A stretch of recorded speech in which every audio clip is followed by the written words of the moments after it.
The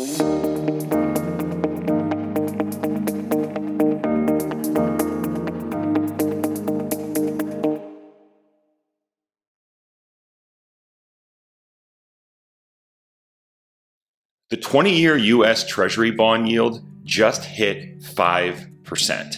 And this jump in yield on the long end of the yield curve kind of has some economists baffled as to the reasons why. Some are saying that it's due to a supply issue with bonds. Others are citing that it's a demand issue. And I really don't know exactly what the answer is. I'm not going to opine on that today. What I really want to focus on is that long-term yield of over 5% in the 20-year Treasury case, and more specifically, what that means to investors in retirement. Because I can already see how people might be thinking about these high long-term yields and retirement. Consider the 4% rule, right? If you're not familiar with that 4% rule, what the 4% rule is basically states that an investor can safely withdraw 4% from his or her portfolio each year without risking running out of money in retirement. That 4% rule has kind of been around for a while. Some have contested it here and there, but for the most part, I think it's stood up pretty well. So again, let's just take that 4% rule and hold it here for 1 second. So we have the 4% rule, right?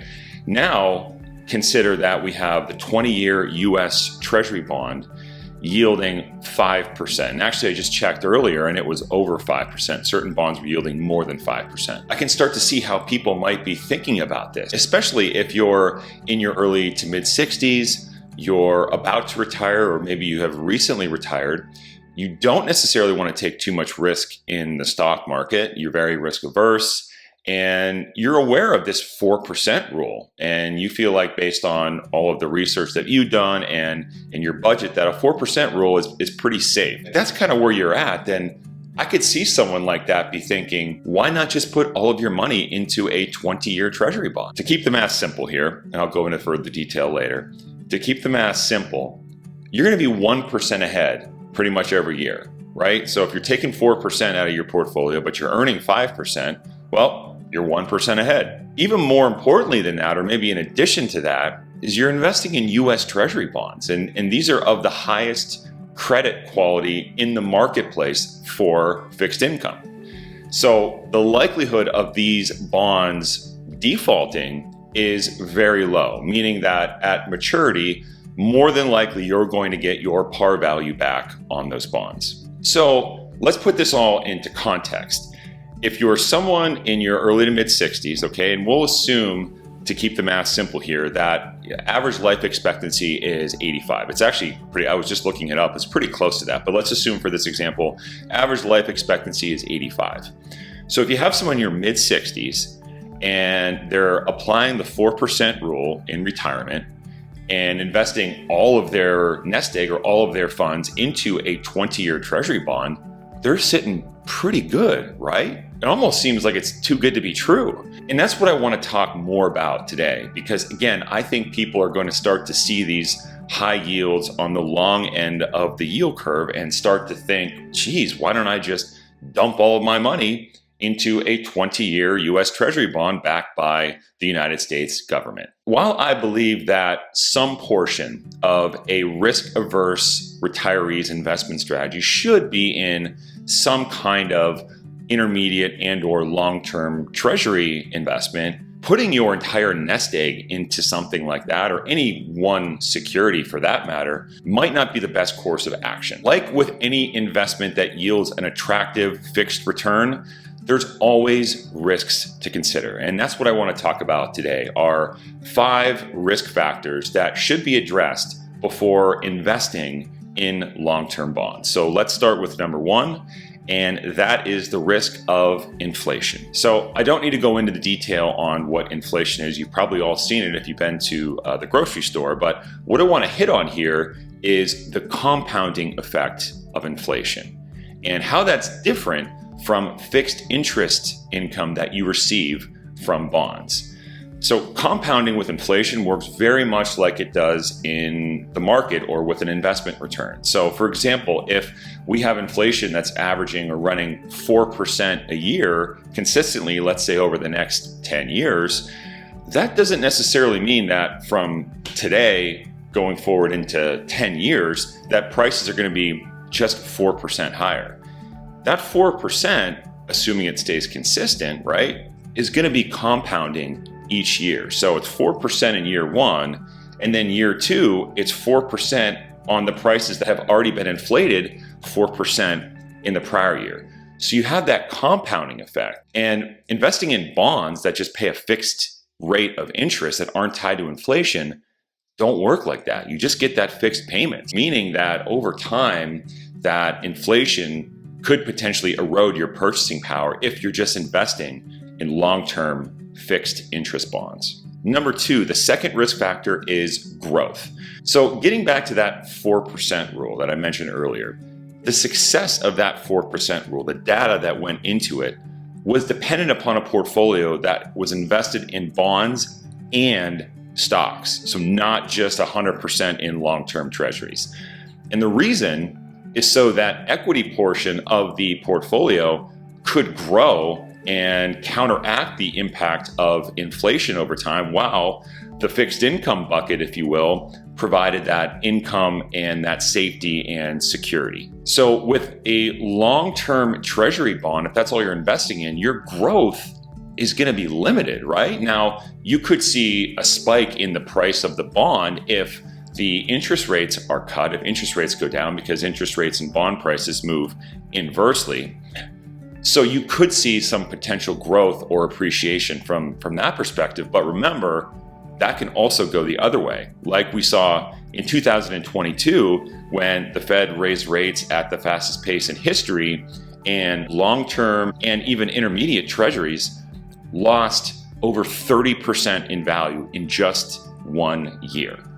So unless you've amassed a substantial amount of wealth and can comfortably afford to live off a small fraction of it, you're likely going to have some, or you're probably going to need some type of growth element within your investment strategy to achieve that long-term growth and ensure that you're maintaining pace or hopefully exceeding the rate of inflation. Number three, the third risk factor is mistaking current yield with yield to maturity.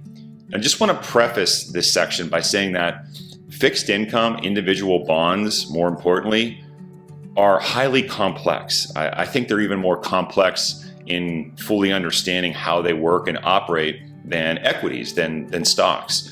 So if you're going to invest in individual bonds, be very careful and please do your homework. So I'm just going to highlight some areas today, specifically with current yield and yield to maturity. So just trying to keep it high level. A bond's yield to maturity is the total interest to be earned over the life of that bond if you hold it until maturity. Pretty straightforward. But this is much different than the bond's current yield or even its stated coupon rate. And this is really important to distinguish, because if you're going online or you hear, let's say CNBC or the Wall Street Journal say, hey, 20-year treasuries are at 5%. Well, you have to take that with a grain of salt. There's context around that. Oftentimes that yield is quoted in yield to maturity, not necessarily stated coupon or even current yield. Now, let me give you an example of this, because I was just researching bonds earlier this week. So I was looking at the yield curve, right? Spectrum of US Treasury bonds that mature anywhere from 3 months all the way out to 30 years. Okay, that yield curve, if you will, as it's referred to. And I was specifically looking at the 20-year Treasury, and I noticed that the yield was about 5%. Okay, so that just kind of struck me as, wow, I cannot believe the long end of the yield curve is starting to pick up with the short end. But if you actually look at the details of that bond, in this case, that 20-year Treasury, the stated coupon, the interest that was stated on that bond when it was originally issued, was 2.875%, meaning that bond, and if you looked at the price of that bond, was trading at approximately 72 to 73 cents on the dollar. So it was trading at what we call a steep discount to its par value. In this case, that yield to maturity that was quoted at 5%, it's accurate, but you need to hold that bond until maturity to realize that full annualized 5%. Because at at maturity, that bond is going to, assuming the US government can cover all of its debts, you're going to receive par value or 1-to-1 when that bond matures. So instead of getting 73 cents, you're going to get $1, if you will, when it matures. And that, at that point, that's when you really fully realize that 5% yield to maturity.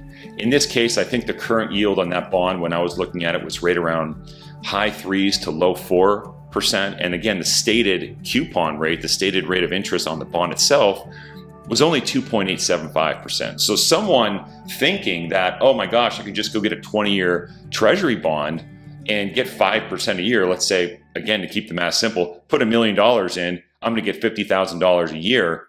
That's not exactly how it works, at least in this case. So you have to be super careful when investing in pretty much any kind of individual bond, because those types of securities are extremely complex, as I said, and you want to make sure you're doing your due diligence and analyzing them before purchasing in your portfolio. Fourth risk is liquidity and duration. So like with any investment paying a fixed rate of interest, whether it's a long-term treasury or an annuity, liquidity may be an issue. If you ever needed to draw more than that fixed rate of interest that you're receiving each year. Now, I know what a lot of people are going to say is, well, I live a very modest lifestyle. I've put together a budget. I have a financial plan.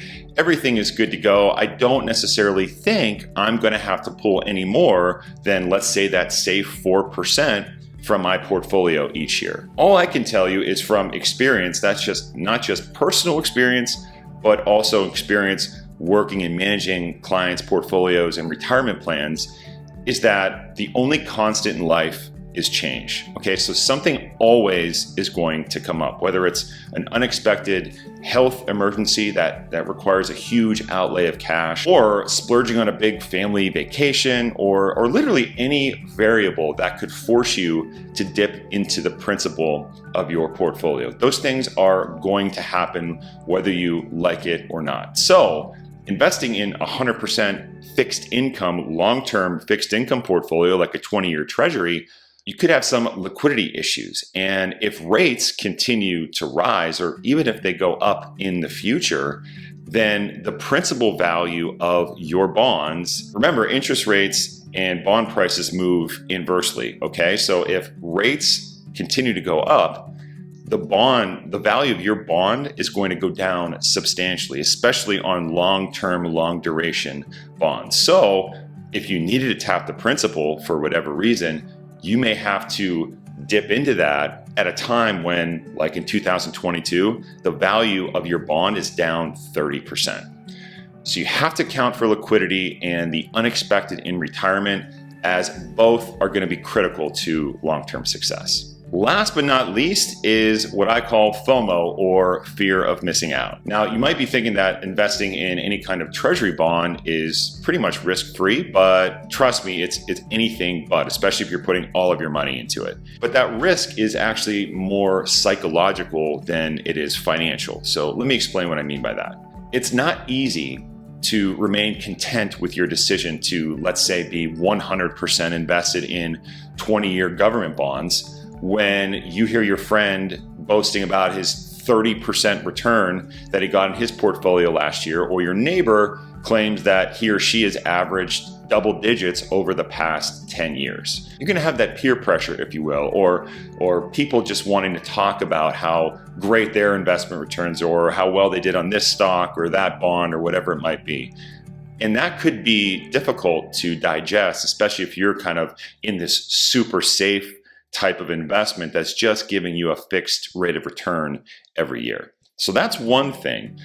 And then you also have the financial media to contend with, which has this uncanny ability to instill fear of being in and fear of missing out on the markets in a matter of minutes. So for example, like you could open up the Wall Street Journal, see an article that says recession is likely in 2024.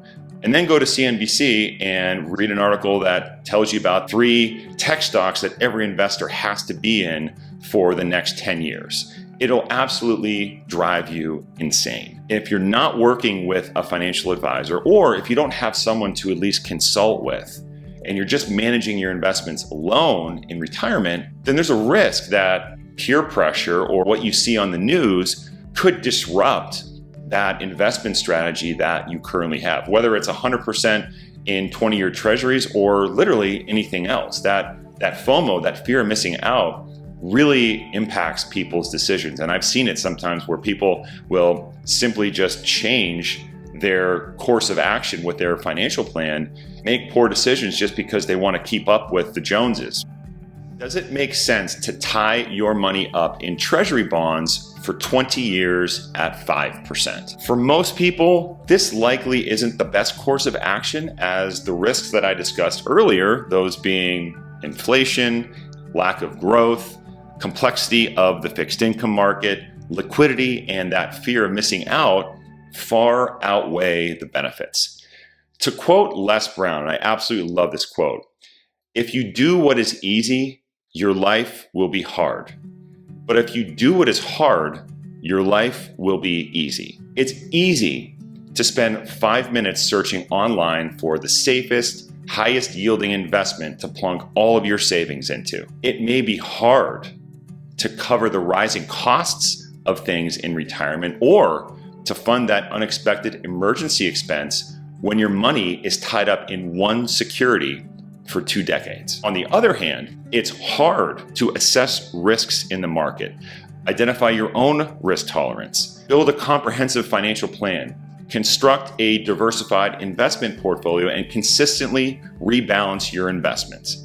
That is not easy to do. It's very hard. It's easy to live the retirement you want when you have these things in place, when you've done the due diligence, spent the time, and really put in the work to develop a financial plan that will set you up for success. Thanks as always for watching our videos. If you're interested in staying up to date with our market and financial commentary, please subscribe to our blog at oneupfinancial.com/blog, or follow us on LinkedIn and Facebook. Thanks again, and we'll see you in the next one.